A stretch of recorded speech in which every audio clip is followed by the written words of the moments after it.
Hello guitarists, I'm here today to talk to you about restringing your guitar and just kind of the methods that I use to restring and you know, just a couple kind of tips and things that you want to look out for when you're restringing. I see lots and lots of guitars coming through my studio for you know, with students when they're taking their lessons, and I notice that everyone kind of has their own way of doing it. One common way is just to take the string, put it through, and make a huge ball of string on top, and not worry about cutting it because there's just a huge ball of string up there. That's something you really want to avoid.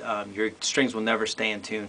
I've even seen guys come in with like very, very expensive guitars and just have this ginormous ball at the top, and you know, it's just not good. So you want to avoid extra string.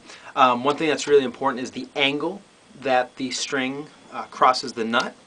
You always want the string to wind downward, not upward, because that will, by having the string wind downward to the peg, it will give the downward pressure necessary to keep the string sounding good and the strings from popping out of the nut, depending on the style nut that you have and the type of guitar that you have. Those are just a couple basic things to keep in mind. Now, even though this is an acoustic guitar that we're going to restring, the basic principles are the same. The only thing that's different is on the acoustic, we have bridge pins that we have to replace, or you know, put in when we're changing the strings. But as far as the basic wind on top goes, it's virtually identical.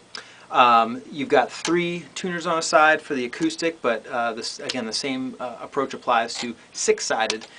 So if you're doing a 6-sided electric guitar, you just have to reverse the steps for the tuning pegs up here.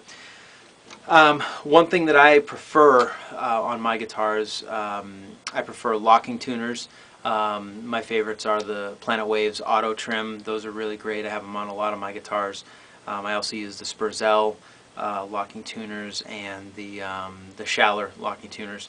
Any kind of locking tuner that has the mechanism where you basically pull the string through, lock it in place, and then cut. I really like that. And also, even though this might sound silly, if you do have locking tuners, make sure there is as little wind as possible on there. The whole idea of the lock is to pinch the string, keep it in place, and not let it move. And the less wind you have on a tuning peg, the better. You know, the more wraps you have, the more likely, especially if you're using a tremolo-equipped guitar, it will go out of tune. So that's the little introduction.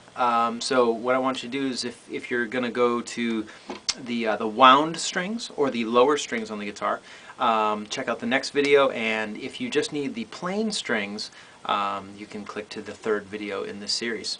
So there we go. If you have any questions, drop me a line. My website is ericclemenzi.com, and my email is eric@ericclemenzi.com. Thanks.